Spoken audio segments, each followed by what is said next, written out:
Stop.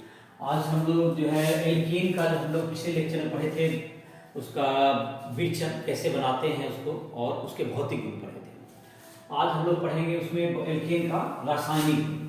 तो रासायनिक गुण एल्कीन का है तुमको जैसे कि इसमें कौन कौन सा रासायनिक प्रतिक्रिया होता है, केमिकल रिएक्शन। तो उसमें है तुमको पहला है तुमको प्रतिस्थापन अभिक्रिया। प्रतिस्थापन अभिक्रिया जिसको इंग्लिश में कहते हैं हम लोग सब्स्टिट्यूशन रिएक्शन, प्रतिस्थापन प्रतिक्रिया। तो प्रतिस्थापन का परिभाषा पहले लिख देते हैं। वैसी रासायनिक प्रतिक्रिया, वैसी रासायनिक प्रतिक्रिया, वैसी रासायनिक प्रतिक्रिया जिसमें एक समूह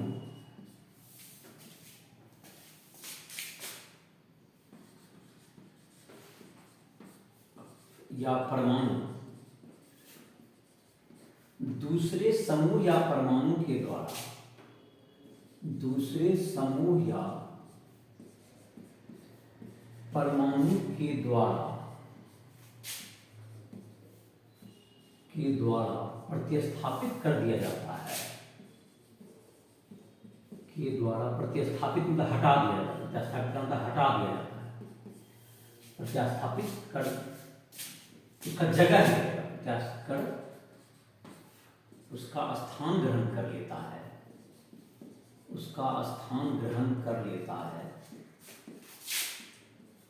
कर लेता है।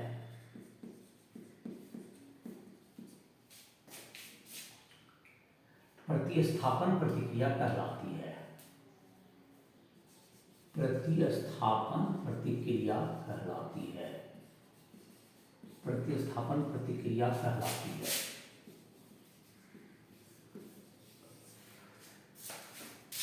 तो प्रतिस्थापन प्रतिक्रिया जैसे एल्केन के संदर्भ में इसको देखें तो जैसे एल्केन में है तुमको, एल्केन में जैसे कि है CH4 प्लस जैसे HNO3 अगर है, अगर इसमें देखें तो ये तुमको कहलाएगा नाइट्रीकरण कहलाता है, जैसे HNO3 है जैसे। इसमें क्या करता है, इसका जो CH4 का एक जो एल्केन का H है इसके द्वारा प्रतिस्थापित हो जाएगा। ऐसे ये प्रतिक्रिया आती है H2SO4 की उपस्थिति में, H2SO4 की उपस्थिति में सांद्र। तो उससे क्या होगा, ये इसका जो HNO3 का जो है NO2 समूह इसके हाइड्रोजन को हटा देगा। मतलब कि ये एक हाइड्रोजन हट गया, CH3 यहाँ पर NO2 हो गया और प्लस यहाँ पे H2O। तो इस प्रतिक्रिया को हम बोलते हैं नाइट्रीकरण कहते हैं। ये भी एक प्रतिस्थापन प्रतिक्रिया का उदाहरण हुआ।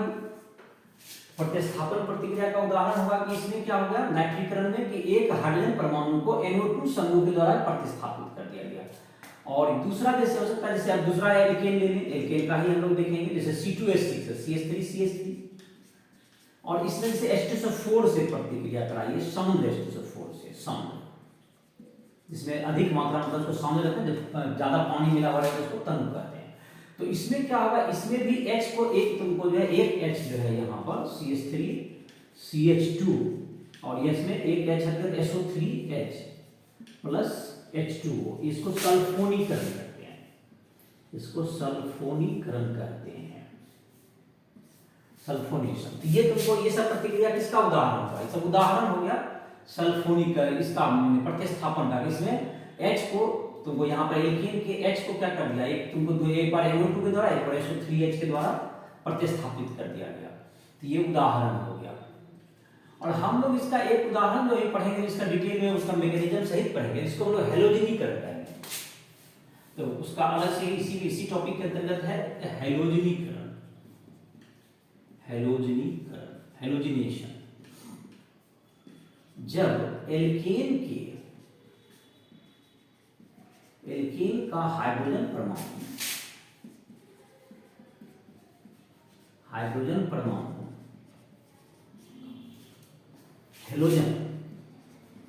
हेलोजन का मतलब हो गया कि Cl Br और I के द्वारा प्रतिस्थापित हो जाता है, प्रतिस्थापित हो जाता है, प्रतिस्थापित हो जाता है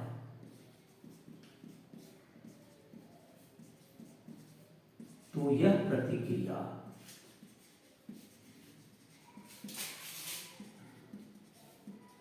हैलोजनीकरण कहलाती है, हैलोजनीकरण कहलाती है। इस प्रक्रिया को क्या कहेंगे हम लोग? हैलोजनीकरण, हैलोजिनेशन।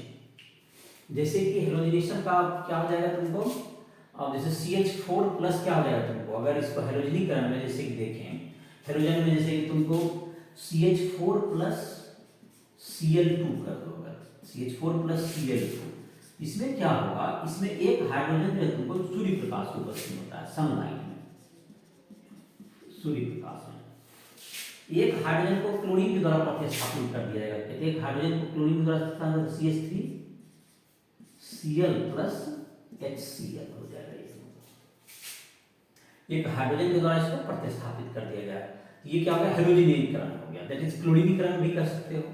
अब इसका जैसे कैसे प्रतिक्रिया इसका स्टार्ट होता है, जैसे देखो इसको कहते हैं, इसका मैकेनिज्म कहते हैं, क्रिया विधि लिखते हैं। इस प्रतिक्रिया की हैलोजनीकरण की क्रिया विधि, मैकेनिज्म इसको कहते हैं इंग्लिश में, मैकेनिज्म हैलोजिनेशन का। तो इसमें क्या होगा, पहले जो शुरुआत में जो Cl का जो सिंगल बॉन्ड होता है, समारंभन कहते हैं इसको। इसके 3 चरण हैं, जिसमें पहला चरण हो गया समारंभन, इनिशिएशन। तो समारंभन में स्टार्ट कैसे होगा, इसमें क्या होता है, स्टार्ट होता है पहले तुमको Cl सिंगल बॉन्ड Cl है, मतलब कि Cl का क्लोरीन के बीच में क्या सिंगल बॉन्ड है। तो ये जो क्लोरीन के बीच में जो सिंगल बॉन्ड होता है Cl2 जो बना, तो Cl2 में क्या है तुमको Cl के बीच में समारंभन का इंग्लिश हो गया इनिशिएशन कहते हैं, INITIATION, इनिशिएशन। तो इसमें पहले इनिशिएट कैसे होगा, देखो इसमें मैकेनिज्म का पहला स्टेप है तुमको, Cl जो तुम्हारा है, Cl जो है तुमको सिंगल बॉन्ड Cl है, तो इसमें एक 2 तरह का, पिछले चैप्टर में पढ़ाया है तुमको जो कि मैकेनिज्म वगैरह था, रिएक्शन मैकेनिज्म का, उसमें बताया हमने। तो इसमें जो 2 तरह का टूटता है, एक होता है तुमको होमोलाइटिक, एक हेट्रोलाइटिक, जिसमें कि तुमको जो कि दोनों बांट लेता है बराबर बराबर भाग में। तो एक होता है समांश विदलन, जिसको हिंदी में कहते हैं समांश विदलन, यहाँ पर जिसको होमोलाइटिक कहते हैं। दोनों एक एक, यहाँ 2 इलेक्ट्रॉन है बॉन्ड में, एक एक इलेक्ट्रॉन दोनों क्लोरीन परमाणु मिलेगा। इसके फलस्वरूप जो बनता है क्या बनेगा तुमको, Cl के साथ एक इलेक्ट्रॉन आ गया Cl dot plus Cl dot, इसको क्लोरीन फ्री रेडिकल, मुक्त मूलक कहते हैं। ये क्या बन गया, मुक्त मूलक, फ्री रेडिकल बनेगा, इसको कहेंगे इसमें फ्री रेडिकल बनेगा इसको। तो ये जो Cl डॉट तुमको बना, अब ये क्या करेगा, अब दूसरा चरण प्रारंभ होगा यहाँ पर, जिसको हम लोग संचरण कहेंगे। तो ऊपर से मिटाते हैं, प्रतिस्थापन प्रतिक्रिया का देख लिया उदाहरण। तो पहला तो हैलोजनीकरण का हम लोग डिटेल में पाते हैं। तो पहला जो स्टेप है तुमको समारंभन हुआ। तो समारंभन में क्या हुआ कि पहले जो है क्लोरीन जो है तुमको अणु, वह टूट करके क्या बनाया, वह टूट करके क्लोरीन मुक्त मूलक बनाया। और क्लोरीन मुक्त मूलक जो है तुमको अब बन गया, तो वह जो है मीथेन से जाकर के उससे जाकर के अटैक करेगा और वहां से एक हाइड्रोजन परमाणु को वहां से फ्री मुक्त मूलक के रूप में तोड़ के अलग कर देगा।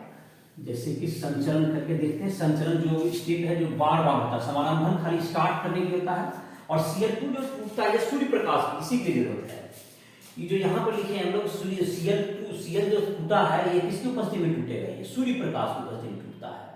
इसीलिए सूर्य प्रकाश की क्यों जरूरत पड़ती है, क्योंकि इसका जो बॉन्ड बंधन है Cl का, इसको टूटने के लिए किसकी जरूरत है, ये जो Cl dot plus Cl dot में टूटा है, इसके लिए सनलाइट चाहिए, इसमें सूर्य प्रकाश चाहिए, सूर्य प्रकाश 3 लिख सकते हो। और क्लोरीन टूट गया। अब यह दूसरा चरण इसका प्रारंभ होगा, दैट इज इसको लोग संचरण कहेंगे, प्रोपेगेशन,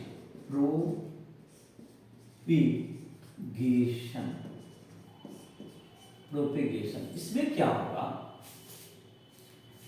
इसमें CH4 में जो है ये तुमको Cl डॉट यहां पर जो बना वो इससे रिएक्ट करेगा और इसका एक हाइड्रोजन को यहां से हटा लेगा। तो ये क्या बनेगा, एक हाइड्रोजन हट जाएगा तो कार्बन का पर एक इलेक्ट्रॉन बच जाएगा, होमोलैटिक टूटेगा तो CH3 और H है, H टूटा तो होमोलैटिकली तो एक डॉट इस तरह आ गया और H dot plus Cl dot मिलकर क्या बना देगा तुमको, HCl बन गया। तो ये बन गया मेथिल फ्री मुक्त मूलक बन गया। ये क्या बन गया, मेथिल फ्री रेडिकल मुक्त मूलक, मुक्त मूलक। और ये जो CH3 डॉट है यह किससे कंबाइन करेगा, यह CH3 डॉट Cl2 से कंबाइन करके यह बन जाएगा CH3Cl, यह बन जाएगा CH3 और single bond Cl plus Cl dot बन जाएगा। और इसका तुमको काम जो है तुमको क्या हो गया, यह संचरण प्रतिक्रिया प्रोपेगेशन हुआ। अब है समापन, जब समापन होगा टर्मिनेशन, समापन कैसे होता है, जैसे कि यही चरण बार बार दोहराया जाएगा। देखो क्या हुआ, पहले तो एक चरण में Cl2 टूटा तो Cl डॉट बना, अब ये CH4 से कंबाइन करके CH3 डॉट बनाया, CH3 डॉट Cl2 से कंबाइन करके CH3Cl बना लिया, फिर Cl डॉट बन गया। ये फिर Cl डॉट CH4 से प्रतिक्रिया करेगा, फिर ये बनेगा, फिर प्रतिक्रिया बार बार ये रिपीट होता रहेगा।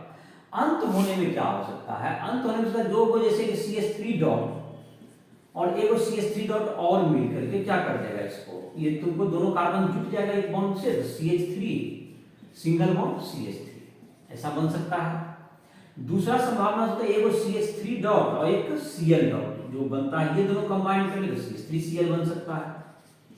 तीसरा संभावना होता है Cl डॉट एक और प्लस Cl डॉट एक और दोनों मिलकर क्या बना Cl2 और इस प्रकार से प्रतिक्रिया क्या हो जाएगी, समाप्त हो जाएगी। ये तुमको इसका हुआ, इस प्रतिक्रिया का तुमको हो गया कि कौन सा प्रतिक्रिया तुमको किस प्रकार से क्या हो रहा है तुमको ये मतलब कि होगा, उसका डिटेल हो गया, मैकेनिज्म कहते हैं इसको, इसको कहेंगे हम लोग, इसका मैकेनिज्म हो गया, ये इसका मैकेनिज्म ये हुआ।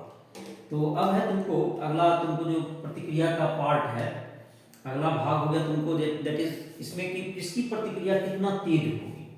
तो इसमें भी प्रतिक्रिया का दर जो है तुमको अलग अलग होता है। जैसे कि इसी प्रतिक्रिया में हम लोग बात करेंगे और थोड़ा सा डिटेल, तो प्रतिक्रिया किस ढंग से हो जाएगी। अब है कि मीथेन प्रतिक्रिया कर रहा है, इथेन कर रहा है, 2 मेथिल कर रहा है, इस सब प्रतिक्रिया किसका प्रतिक्रिया का कौन सा हाइड्रोजन प्रतिस्थापन होने की दर ज्यादा होगी। तो हाइड्रोजन जो होता है तो 3 डिग्री वाला जो हाइड्रोजन होगा, 3 कार्बन जुड़ा हुआ होगा, 3 डिग्री फ्री रेडिकल ज्यादा स्टेबल होता है। तो 3 डिग्री फ्री रेडिकल अगर ज्यादा स्टेबल होगा तो उसमें उसके प्रतिक्रिया करने की दर भी क्या होगी, ज्यादा होगी। 3 डिग्री फ्री रेडिकल ज्यादा अस्थायी होता है, इसलिए 3 डिग्री हाइड्रोजन को हटने की संभावना भी सबसे अधिक होगी। तो 3 डिग्री हाइड्रोजन ज्यादा तेजी से हटता है बनिस्पत 2 डिग्री से, 2 डिग्री मुक्त मूलक का अस्थायित्व जो है तुमको, उसी के क्रम में इसका प्रतिक्रिया की दर भी होगी। प्रतिक्रिया की दर में 3 डिग्री हाइड्रोजन जल्दी हटेगा,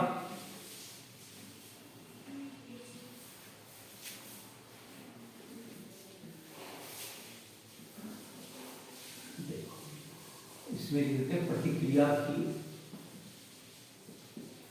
दर में 3 डिग्री तुमको हाइड्रोजन जल्दी हटेगा, 2 डिग्री उसके बाद 3 डिग्री और 3 कार्बन से जो 3 जिस कार्बन से हाइड्रोजन जुड़ा हुआ उस कार्बन को 3 कार्बन जुड़ा होंगे, 2 कार्बन से जुड़ा रहेगा 2 डिग्री, 1 कार्बन जुड़ा रहेगा 1 डिग्री, इसे पहले भी सीखा होगा। और सबसे कम मेथिल का होता है क्रियाशीलता। ये तुमको जैसे है कि एक ऐसा क्यों होता है, क्योंकि 3 डिग्री मुक्त मूलक का स्थायित्व जो है, तो मुक्त मूलक का स्थायित्व का यही क्रम है। मुक्त मूलक का स्थायित्व 3 डिग्री ज्यादा स्थायी होता है, इसलिए ये कार्बन है इस तरह से 3 तरफ से जुड़ा हुआ है। जैसे ये 3 डिग्री हो गया, तो 3 डिग्री जो मुक्त मूलक होता है ज्यादा स्थायी होता है। इससे ज्यादा तुमको क्या होगा, तो अगर एक H हो जाए, एक इधर H हो गया और 2 को क्या हो गया तुमको CH3 हो गया, 2 का एक ही समूह हो गया, ये 2 डिग्री कम अस्थायी होगा। और इससे 1 डिग्री CH3 और यहाँ पर CH2 और इसमें डॉट हो गया, तो ये हो गया 1 डिग्री और फिर हो गया CH3 डॉट। तो ये तुमको हो गया मुक्त मूलक का अस्थायित्व। तो मुक्त मूलक का अस्थायित्व का यही क्रम है, मुक्त मूलक का स्थायित्व का यही क्रम होगा।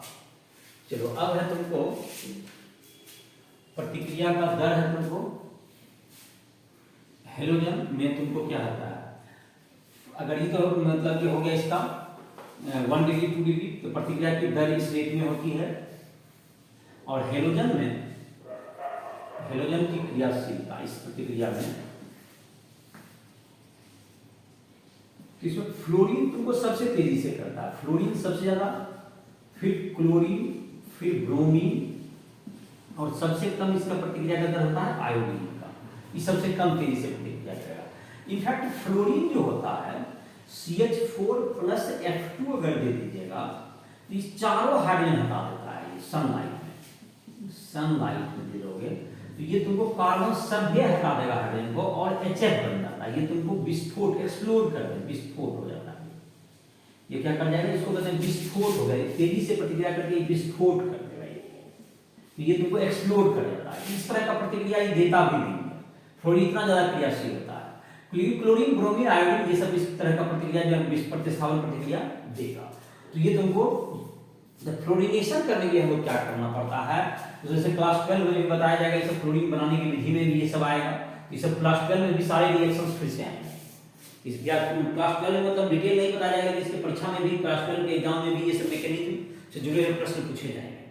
तो जाहिर है कि तुमको इसका कारण है कि जो है क्लास 12 का पहला चैप्टर हेलोजन है, तो हेलोजन का व्युत्पन्न जब बनाओगे कि यहाँ बना इसका जैसे एल्केन का रासायनिक गुण में आ रहा है तो उसके विरचन में भी आ जाएगा, कैसे एल्किल हैलाइड कैसे बनाएं, तो ये प्रतिक्रिया वहां भी रिपीट हो जाएगा।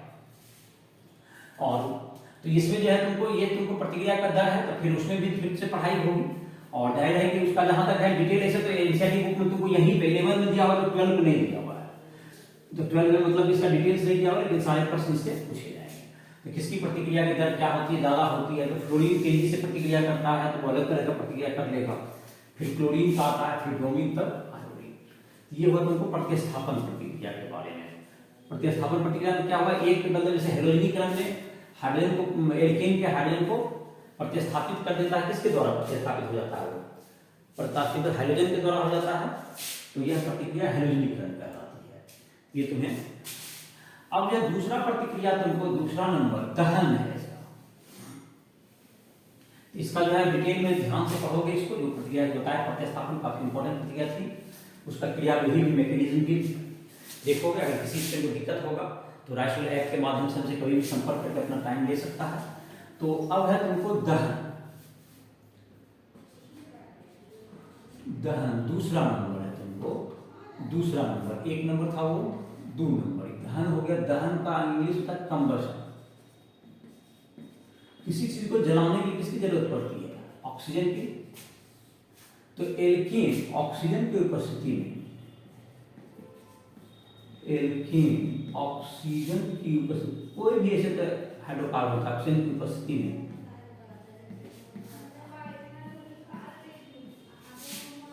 उपस्थिति में जलकर CO2 कार्बन डाइऑक्साइड एवं जल एवं H2O देता है। तो जैसे कि तुमको CH4 हो गया, जैसे या C2H6 हो गया, चलो कोई भी, या तो CnH2n+2 भी कर सकते हो, कोई भी एल्केन का डायरेक्ट सामान्य सूत्र था CnH2n+2, अब प्लस क्या होगा तुमको O2, इससे क्या बन जाएगा तुमको CO2 और plus H2O, CO2 plus H2O। तो CO2 क्या हो गया तुमको, N है, कार्बन तेरा N हो गया। हाइड्रोजन है तुमको 2n+2, तो हाइड्रोजन में n+1 लगा देंगे तो ये क्या हो जाएगा तुमको 2n+2।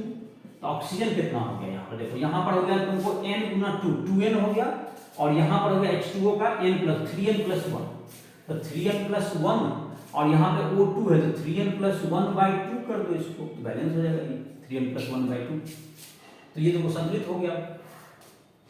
तो इसमें देखो N को पहले बैलेंस, कार्बन को पहले संतुलित किए, फिर हाइड्रोजन को कर लिए, फिर ऑक्सीजन को बाद में संतुलित कर लिया गया। तो ये क्या सीखा कि एल्केन को कभी भी दहन करेंगे तो क्या बनेगा, उससे कार्बन डाइऑक्साइड और जल बनेगा। और एक नियंत्रित ऑक्सीकरण है जो तुम्हारे बुक में दिया हुआ है, तो बहुत इंपॉर्टेंट नहीं है, उस प्रक्रिया को नहीं लिख रहे हैं। तीसरा तुमको लिख देते हैं समावयवीकरण। समावयवीकरण का मतलब जब AlCl3 और ऑब्लिक HCl की उपस्थिति में जब हम लोग आइसोमेराइजेशन करते हैं इसको इंग्लिश में, एल्केन सीधी श्रृंखला वाले एल्केन, सीधी श्रृंखला वाले एल्केन AlCl3 ऑब्लिक HCl की उपस्थिति में शाखित श्रृंखला में परिवर्तित हो जाते हैं। शाखित श्रृंखला वाले यौगिक में परिवर्तित हो जाते हैं।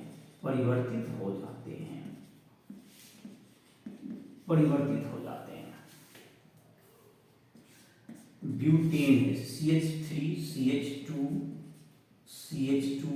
CH3, ये ब्यूटेन है।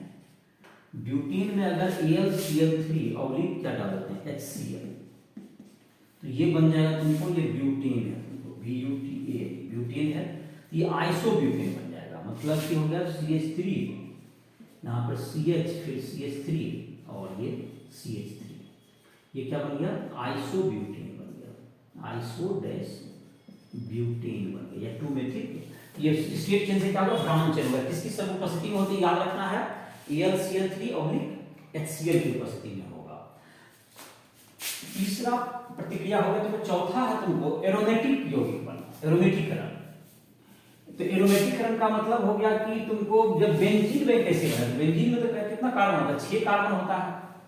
या बेंजीन का व्युत्पन्न बनना है तो उससे भी अधिक कार्बन होगा। तो 6 या 6 से अधिक कार्बन अगर रहेगा तो उसको हम लोग जब एल्यूमिनियम ऑक्साइड Al2O3 या और मोलिब्डेनम ऑक्साइड, इन तीनों के मिश्रण के साथ अगर हम लोग गुजारेंगे तो वह क्या बन जाता है तुमको? बेंजीन, मतलब एरोमेटिक यौगिक में रूपांतरित हो जाएगा वो। तो इसको चौथा नंबर में लिख देते हैं इसको, एरोमेटिकरण, एरोमेटाइजेशन। जिस एल्केन में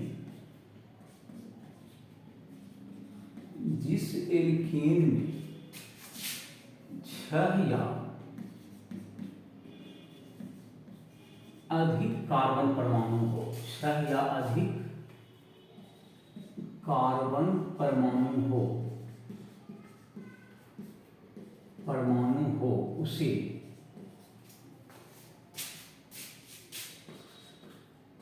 Al2O3 प्लस MO2O3 से गुजारने पर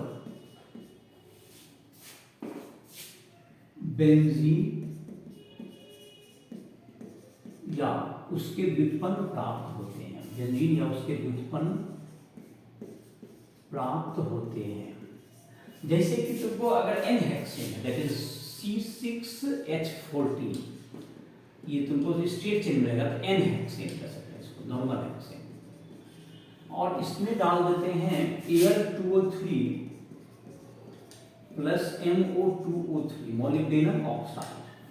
तो इससे क्या बन जाएगा? ये बेंजीन बन जाएगा। बेंजीन का स्ट्रक्चर तुमको इस ढंग से होता है। बेंजीन में तुमको ये हो गया बेंजीन, और प्लस क्या होगा? बेंजीन में डबल बॉन्ड होगा 3 जगह पर, 3 मोल H2 निकल जाएगा, प्लस 3H2 ऐसा हो जाएगा। अब अगर मान लेते हैं 6 से अधिक है, 7 कार्बन रहेगा, रिंग तो बेंजीन का 6 का होता है। जैसे देखो 7 कार्बन रहेगा C7H16 N हेप्टेन, नॉर्मल है 7 लगातार कार्बन हो, N हेप्टेन। इसमें क्या डाल दोगे? Al2O3 plus MO2O3 molybdenum oxide. तो इसमें क्या हो जाएगा? बेंजीन तो बनेगा ही, जैसे आप स्ट्रेट ऐसे भी बेंजीन बना सकते हो। इसमें double bond, single bond, double bond ऐसे भी दिखाते हैं बेंजीन को, या गोल कर दो नीचे उसका। तो यहाँ पर और एक जगह पर CH3 आ जाएगा, एक जगह पर CH3 जाएगा, 3 डबल बॉन्ड बना, 3 H2 निकल जाएगा। इसको बेंजीन में CH3 था, इसको कहते हैं टोलुईन, TOLUENE। और ये था तुमको, ये क्या है तुमको? बेंजीन, इसको कहते हैं बेंजीन। C6H6 इसका फॉर्मूला होता है, बेंजीन है ये। और बेंजीन में अगर CH3 जुड़ गया तो उसका नाम हो गया टोलुईन। ये बेंजीन है तुम्हारा। तो बेंजीन बन सकता है या टोलुइन बन जाएगा, 7 कार्बन बने, इसको कहते हैं हम लोग एरोमेटिक, इस प्रतिक्रिया का नाम हो गया। ये तुमको चौथा नंबर हो गया तुम्हारा। एक है 5वां नंबर में देखते हैं तुमको,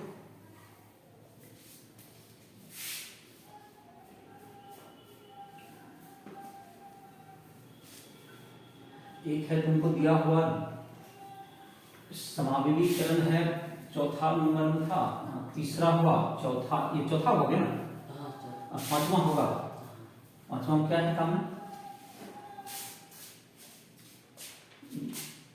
एरोमेटिकरण के बाद तो हो गया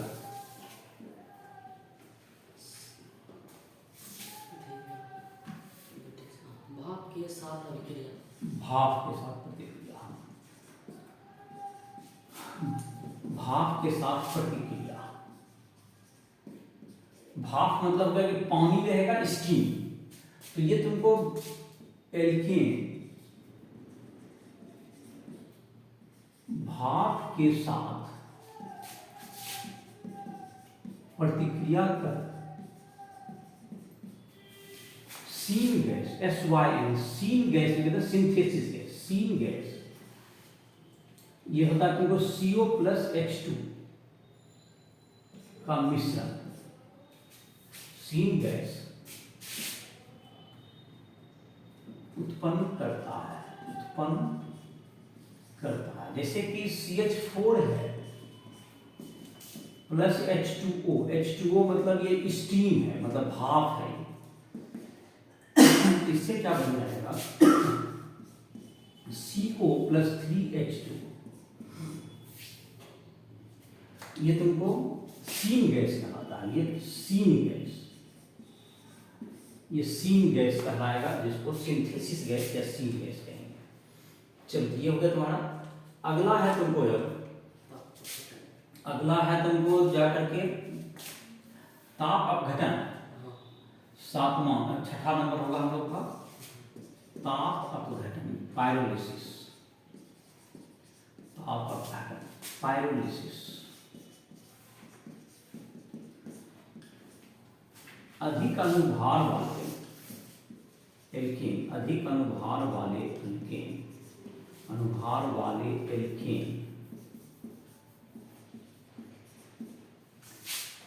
उच्च ताप पर, उच्च ताप पर कम अनुभार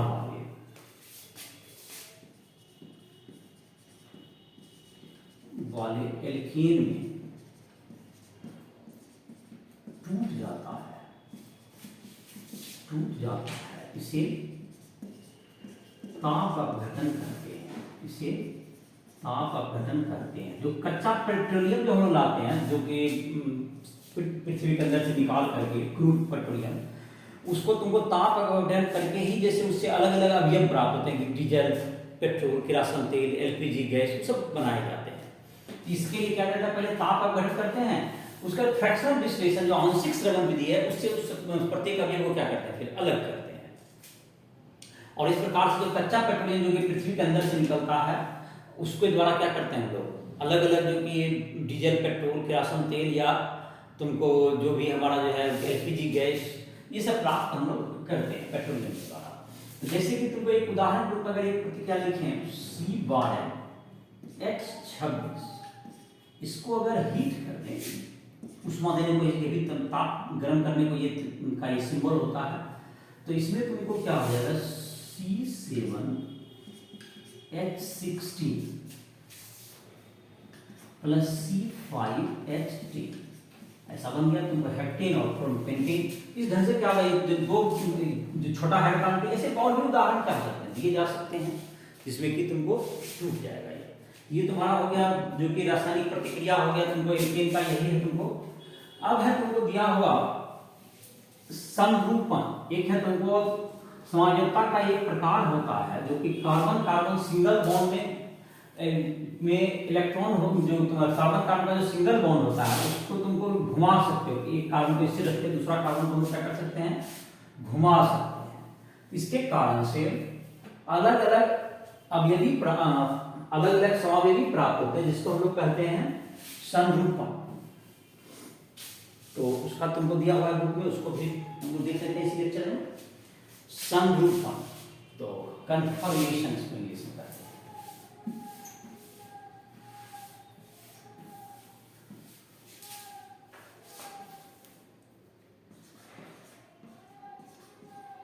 संरूपण कॉन्फॉर्मेशन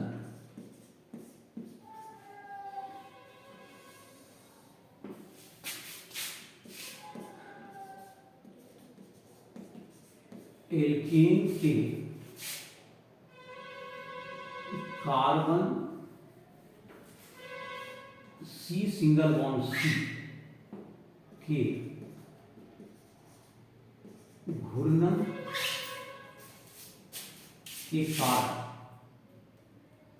घूर्णन के कारण हाइड्रोजन की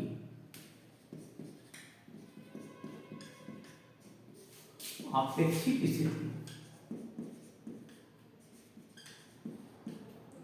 स्थिति में परिवर्तन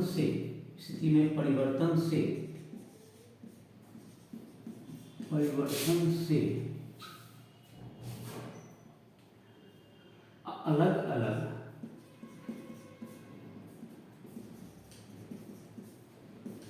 यौगिक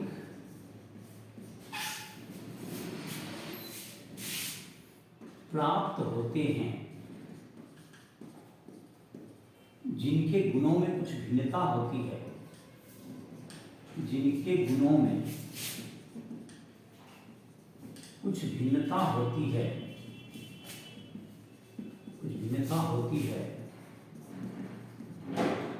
इसे संरूपण कहते हैं। संरूपण क्या होगा तुमको, जबकि कार्बन कार्बन का जो सिंगल बॉन्ड होता है, जैसे इस तरह का तुमको अगर हम लोग देखें, अगर इसको समझें तो कार्बन में तुमको कितने बॉन्ड होते हैं, जैसे कि कार्बन में 3 हाइड्रोजन होते हैं, मतलब अगर इथेन का बात करें, हम लोग का बुक में इथेन का ही चर्चा है, तो ये जैसे कार्बन में तुमको ये कार्बन हो गया यहाँ पर एक कार्बन होगा इस ढंग से, तो इस कार्बन में यहाँ भी 3 हाइड्रोजन होंगे, तो 3 पेन अगर यहाँ भी दे दें हम, तो 3 पेन यहाँ भी दे दें, तो इसमें क्या होगा तुमको, ये तीनों यहाँ पर भी होंगे, तो एक यहाँ दे दो। तो देखो अब क्या है तुमको, ये कार्बन और कार्बन के बीच में जो ये बॉन्ड होता है, अगर इसको क्या किया जाए, अगर इस बंधन को, यहाँ भी 3 कार्बन होंगे, यहाँ भी 3 हाइड्रोजन, यहाँ भी 3 हाइड्रोजन होंगे आपके, अगर ये जो है तुमको ये जो कार्बन बीच में तुमको रहता है, ये कार्बन को मानते हैं, इसको अगर घुमाते जाते हैं, एक कार्बन को स्थिर रख के दूसरा कार्बन को अगर हम घुमाते हैं, तो जो कार्बन जो हाइड्रोजन की स्थिति है, कभी नजदीक होगी, कभी दूर होगी, कभी एक दूसरे से पूरा ढक जाएगा, इस तरह से अलग अलग यौगिक क्या होते जाएंगे, प्राप्त होते जाएंगे। तो यह जो तुमको है, और सभी जबकि जैसे इसको घुमा रहे हैं, इस कार्बन को ऐसे करके इसको घुमाते जाएगा, तो हाइड्रोजन का स्थिति क्या हो जाएगा, बदलते जाएगा इसके रिलेटिव में। इस प्रकार से जो यौगिक प्राप्त होता है उसे हम लोग क्या कहेंगे, इसे हम लोग कहेंगे इसका संरूपण, कन्फर्मर्स कहते हैं, या जो प्रक्रिया है, या जो उसे हम लोग कन्फर्मेशन कहते हैं। जैसे इथेन के संदर्भ में अगर तुमको इसको दिखाना हो, जैसे कि हम लोग एक न्यूमेन प्रोजेक्शन करके दिखाते हैं इसको, और इसको इस प्रक्रिया को दिखाने के लिए तुमको न्यूमेन प्रोजेक्शन, न्यूमेन प्रक्षेप, या तुमको एक सो हॉर्स प्रोजेक्शन, इसके द्वारा दिखाते हैं हम लोग। जैसे कि देखो इसका परिभाषा लिख लिया होगा, एक इथेन का हम लोग दिखाते हैं, हम लोग के बुक में इथेन का ही चर्चा है, तो इसका हम लोग देखेंगे कन्फर्मेशन। इसके अनंत कन्फर्मर्स होते हैं, तो अनंत होता है कि तुमको 1 डिग्री घुमाया, आधा डिग्री घुमा सकते हैं, 1.5 डिग्री घुमा सकते हैं, इस प्रकार से बहुत से कोण हो सकते हैं। कितना घुमाएगा, सभी यौगिक अलग अलग कुछ गुण धर्म रखते हैं। तो ये जैसे है इथेन का संरूपण, ये तुमको है। तो अब जैसे कि हम लोग यहाँ पर जो दिखा रहे थे बोर्ड पर, उसको कैसे दिखाएंगे, उसके एक तुमको न्यूमेन प्रोजेक्शन, न्यूमेन नाम के वैज्ञानिक ने इसको बताया कि आप इस ढंग से दिखाइए तो समझने में मदद मिलेगी। कॉपी पर या बोर्ड पर तुमको एक कार्बन को इसके केंद्र, एक कार्बन को इसका वृत्त के केंद्र पर, वृत्त पर लीजिए, वृत्त के परिधि पर, और एक उसके केंद्र पर एक कार्बन दिखाया। एक कार्बन यहाँ पर जो हाइड्रोजन होगा, 3 हाइड्रोजन, यहाँ पे एक हाइड्रोजन दिखाया, दूसरा हाइड्रोजन दिखाया, और इधर फिर तीसरा हाइड्रोजन दिखा दिए।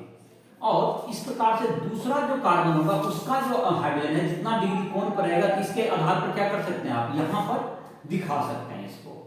तो अगर एक दूसरे से पूरी तरह ढक गया है तो इसको डॉटेड करके दिखा देंगे, जैसे एक के एकदम पीछे अंदर दूसरा हो तो वो जैसे एकदम पूरा ढका हुआ रहेगा इस ढंग से ना, उंगली जैसे ऐसे घुमा रहा है एकदम एक दूसरे के सामने रहेगा, ऐसे देख रहे हैं जैसे ऐसे देख रहे हो तो जैसे ऐसे घुमा रहा है तो ऐसे घुमाएंगे तो क्या होगा तुमको, ये तीन उंगली है तीनों एकदम एक दूसरे को ढक लेता है तो हो गया ग्रस्त रूप करते हैं इसको।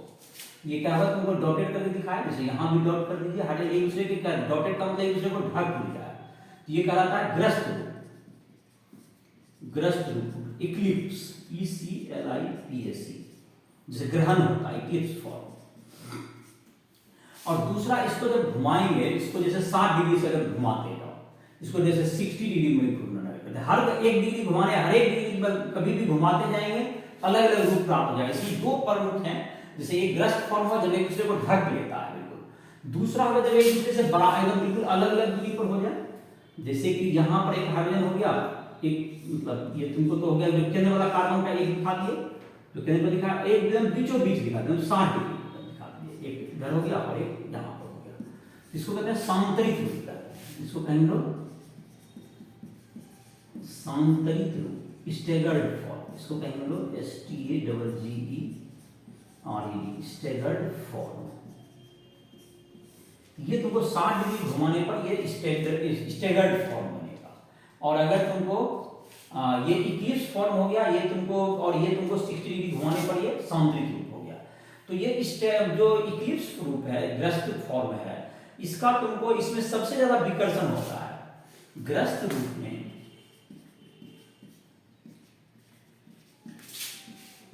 हाइड्रोजन हाइड्रोजन विकर्षण,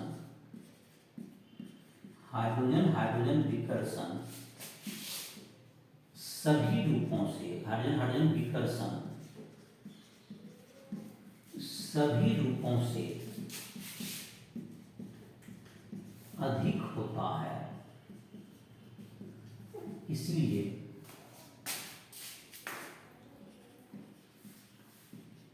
इसकी ऊर्जा सर्वाधिक, इसलिए इसकी ऊर्जा सर्वाधिक एवं स्थायित्व सबसे कम होता है, स्थायित्व सबसे कम होता है, जबकि सांतरिक रूप की ऊर्जा न्यूनतम जो 60 डिग्री होता है न्यूनतम एवं स्थायित्व सर्वाधिक होता है, एवं स्थायित्व सर्वाधिक होता है, स्थायित्व सर्वाधिक होता है। तो सबसे अधिक स्थायित्व होगा इसका और सबसे कम होगा इसका, और सबसे अधिक ऊर्जा होगी तुमको ग्रस्त रूप की, सबसे इसकी कम होती है।